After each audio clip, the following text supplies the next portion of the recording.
What's up, guys? It's TechnoViking23 coming to you today with another Raid Shadow Legends video. And in this video today, we are actually going to be talking a little bit about the clan boss. Just to give you guys a little heads up, this the stuff you see in my videos is going to be kind of my opinion on things, the way I'm going to be doing things on my account. So don't necessarily follow it blindly, but just kind of take the advice into consideration if you're sort of in the same area I am and you're starting to work on some of the same things. But again, we're going to be talking about the clan boss and specifically chasing after one of the unkillable comps that are very popular in the game right now. I've kind of been resisting the urge, but I've recently acquired some of the champions necessary to build one of those comps, specifically the Bat-Eater comp or Batman, whatever you want to call it. So that's what we're going to kind of be going over in this first introductory video here. I'm currently doing about 10 to 12 million a key on Nightmare with my team that I use. It's kind of just a standard. We got Sandlash Survivor, Frozen Banshee, Bulwark, Skull Crusher. I threw Rosin in here because the affinity did switch over to Magic, but normally I'd be running another Poisoner, where he is usually Fane or Yaga the Insatiable. But I'm just very underwhelmed by my clan boss team's performance right now, and they're probably not geared the best. There's a lot of mistakes I made with building them, mainly just trying to build too many champions at the same time, and didn't really build any of them to be very spectacular, so we kind of have to start over there. But instead of doing that, I decided, since I have the champions, to sort of go after one of the unkillable comps. I just decided I was going to go ahead and go that direction. Now, to give you guys an idea of where my account is right now, we are almost to the 240-day reward of Grush the Mangler. So I've been playing for quite a while on this account. You can see almost 8 months. So if you're an earlier account, like first couple months, this probably is not going to be something you're going to be able to start working on quite yet. So don't worry, that's something you'll build up to. And you may want to just stick with some of the standard clan boss comps for now. I'm probably going to do some content with that later on. Like, I have an idea to do like an all rare clan boss team using non-voids to kind of see how well they can do. But for this comp, you need some specific champions that are a little bit harder to obtain depending on how many shards you are pulling. So, but we do have Painkeeper. We've actually had her for quite a while. She's been level 60. I've just never really built her for clan boss. She's kind of built for just general dungeon use. So she's going to be one aspect of this composition. And then we have our first Man-Eater right here, who is in process. You can see he's 3 stars ascended. I believe I have him fully booked. Yes, he's fully booked. You have to have basically his Ancient Blood skill fully booked for this comp. So he's sort of work in progress. I got 2 speed pieces on him. I'd kind of started fiddling around with this, but then decided to wait a minute. So we have him there. That's our first Man-Eater. And then coming further down here, if I can find them.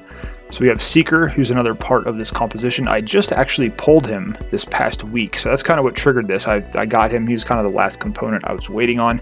You can see he's still being leveled up. He's only 5 stars, so we got a long way to go with him. And then I also have the second Man-Eater, which you need for this comp here. So he hasn't been touched yet. He's completely unbuilt, so it's going to take a while for us to get him going here because epic books are pretty tough to come by for us.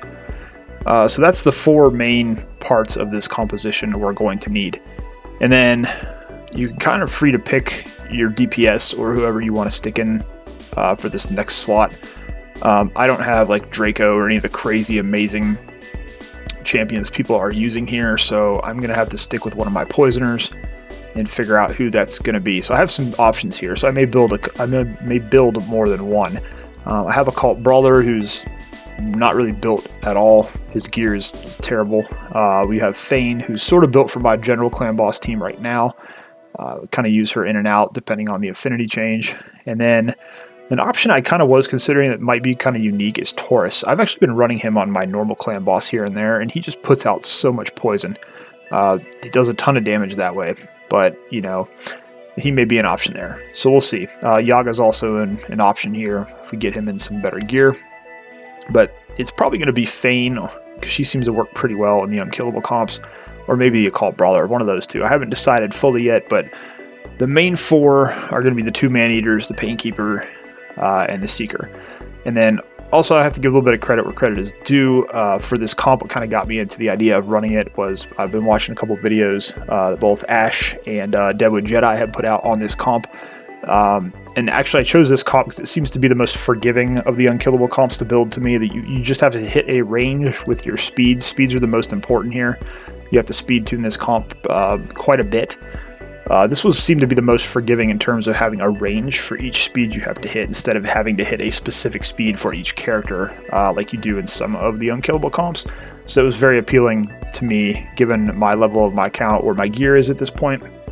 So we hopefully will be able to build this you know, within a couple of weeks. We're not going to be building it on the video tonight. This video is kind of just, we're laying the groundwork. I'm kind of showing you guys some of the planning that actually is going to go into this, because what happens is we see a lot of these clan boss videos where someone makes a clan boss video, and they're really good videos. They give all the good information. You show the speed, show the comp, and then they just run it right there, and they do, you know, boom, 50 to 70 million damage or whatever it is. You know, they're 1-2 key nightmare, ultra nightmare.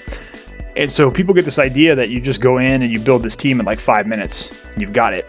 But that's not really the case. I mean, obviously you need the champions, some of which are void champions, so they're a little bit harder to get. Second thing is, you've just got to have the gear.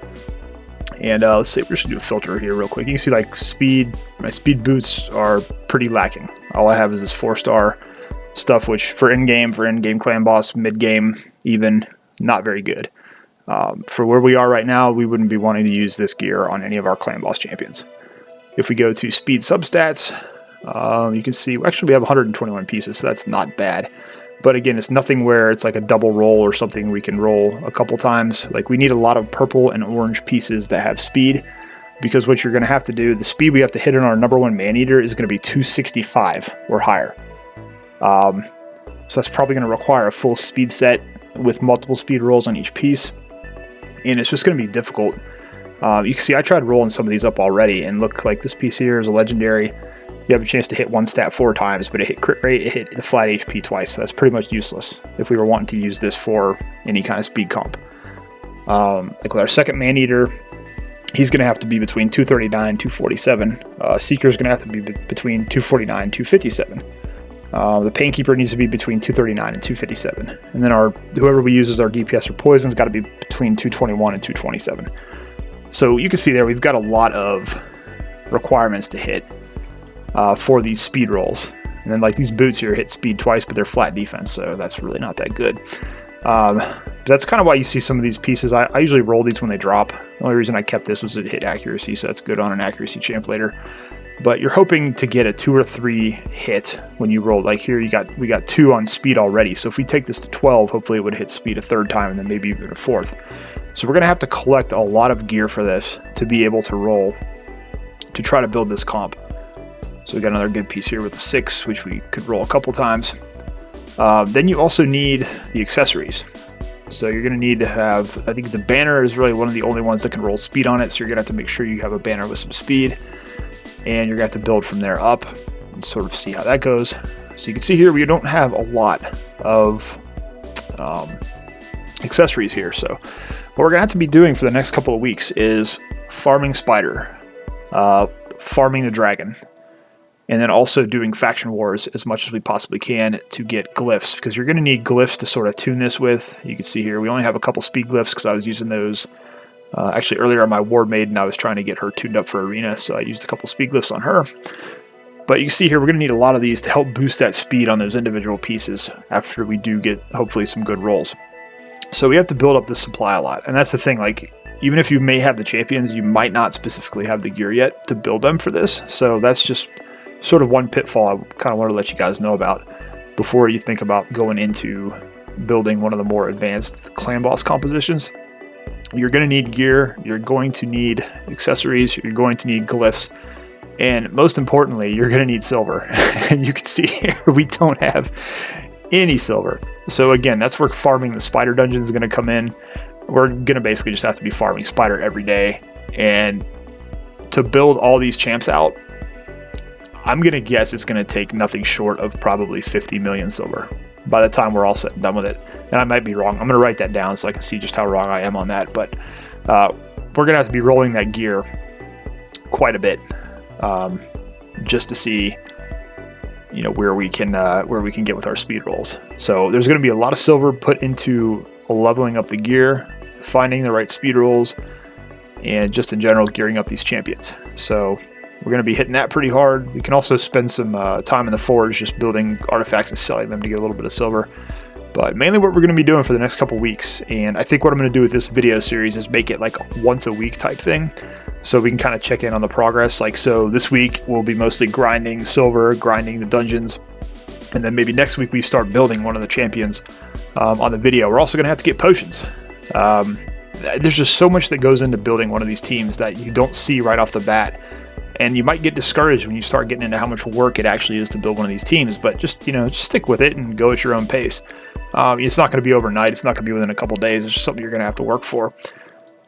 So Dragon's Lair, I have got to the point where I can kind of farm stage 20. I'm down to 316. I'm trying to get that down a little bit more, but I got to finish building out my Royal Guard. So that's doable. Spider is a bit of a problem because I have completed all the way through Spider 20. But my times are not amazing. I can do Spider 20 in 3:29, which isn't terrible, but I usually just farm 14 because I've got it down to a minute, and it's just more efficient for me. I usually sell most of the stuff anyways for the silver. So those are going to be the two dungeons we're hitting most of the time. Hopefully to get some speed sets that are good, and then hopefully to get some accessories that are good, and if not, we're selling everything else to sort of get that silver supply built up. And then we're going to have to do a bunch of potion keeps to farm up potions, because that's the other thing too. Like I said, so much work has to go into this. So we look at our second man-eater. Where is he? He's down here somewhere. There he is. So we got our second man-eater. He doesn't have any ascension done just yet, and since he is an epic champion, actually we could actually ascend him right now. So let's go ahead and do that and get some tournament points. So you can see there, we you know, that's going to cost. Even if we go up to second ascension here, we're already out of the potions that we need. So we're going to have to go farm up a bunch of potions. And then eventually, being an epic, he is actually going to start needing these right here. But you can see, thankfully, Void, we have quite a bit of Void potions, so we're not going to have to do a whole lot there. Magic is going to be a problem, so for Seeker, we're going to have to go in and kind of work on getting those potions up. And then here's the other thing.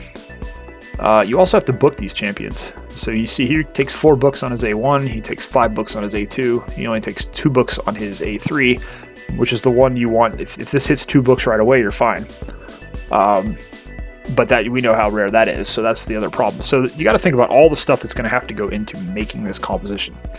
And that's why it's going to take a while. It's not something where you're just going to build it in a couple seconds and boom, off you go to the races, you're doing a bunch of damage on Clan Boss. Our one good thing is that we already have Thane and Occult Brawler pretty much built out. So with them, it's just going to be a case of, you know, just farming up the gear for them. I think Thane is she's fully booked. I think Occult Brawler is also fully booked. So we have our Poisoner is basically in good shape. And even if we had to, we could use Frozen Banshee.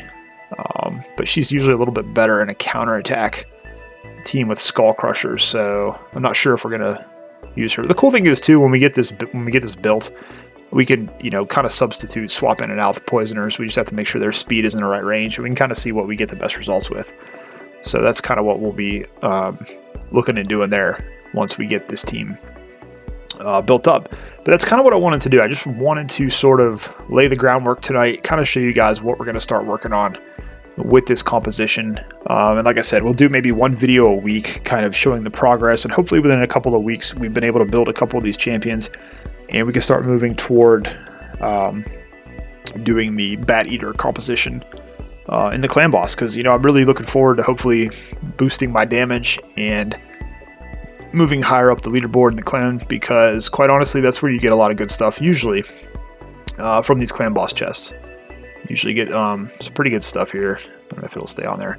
But once you start moving up to Nightmare, Ultra Nightmare, you can get Sacred Shards, you can get Void Shards, and that's kind of what you're kind of shooting for. So my hope is that within a month or two, you know, hopefully it doesn't take 2 months, but hopefully it's going to take at least a month, I'm thinking, with all the gear we're going to need and this silver. But that's the other thing too, you guys will be able to kind of see how long this actually takes you to build once you get to this point with your account. But then hopefully we'll be kind of up here doing the 37, 42 million a key. That'll hopefully be us here in a couple months. So Kind of excited to see how this goes. I think this is going to be a pretty fun little series, and this is kind of what I like to do. I kind of like to do more of, I guess, beginner type, mid-game, early game type content to kind of show you guys what goes into, building these compositions, completing these parts of the game. So should be pretty fun and exciting. I'm looking forward to building this team, and like I said, updating the progress here probably once a week. We'll do this as a little series. So anyways, guys, always, if you have any questions about anything in the video, feel free to leave it down below, and I'll do my best to answer any of the comments. If you have any questions about Raid in general, just leave it down below. I'll do my best to answer those as well. As always, I hope you guys are having a great day. Thanks as always for watching, and I'll see you again next time.